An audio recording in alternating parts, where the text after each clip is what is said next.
জুলাই আন্দোলনরত শিক্ষার্থীরা ঢাকায় গণপদযাত্রা করে রাষ্ট্রপতি মোহাম্মদ হাবিবুদ্দিন বরাবর স্মারকলিপি প্রদান করে। এই যৌক্তিক আন্দোলন নিয়ে শুরু হয় আওয়ামী সরকারের কর্তা ব্যক্তিদের উস্কানিমূলক ও তুচ্ছ-তাচ্ছিল্য করা বক্তব্য। এই উত্তপ্ত পরিস্থিতিকে আরো তীব্রভাবে উস্কে দেয় শেখ হাসিনার চরম বিদ্বেষমূলক বক্তব্য। তার মানে কি মুক্তিযুদ্ধের সন্তান নাতিপুতিকে মেধাবী নিয়ে যত রাজাকার বাচ্চারা নাতিপুত্র হলে মেধাবী, তাই না? আমি কে তুমি কে, রাজাকার রাজাকার স্লোগান দাবানলের মতো ছড়িয়ে পড়ে সারা দেশে আন্দোলনকারীদের মাঝে।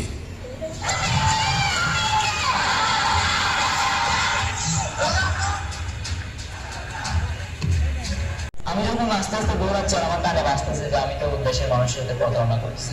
যে মানুষগুলোকে আমি আশ্বাস দিয়েছিলাম 2 দিন আগে যে এই আন্দোলন থেকে সরে দাঁড়াবো না যতক্ষণ পর্যন্ত দাবি আদায় না হচ্ছে, প্রয়োজন নিজেকে জ্বালায় দিব পেট্রোল দিয়ে। তো আমি তো এই কথাটা রাখতেছিলাম, আমি তো কথা রাখতে পারতেছি, নিজের প্রতি নিজের খুব গিল্টি ফিল হচ্ছিল। তারপর ভাবলাম যে আজকে যা হওয়ার হবে, আজকে আমি দাঁড়াবো।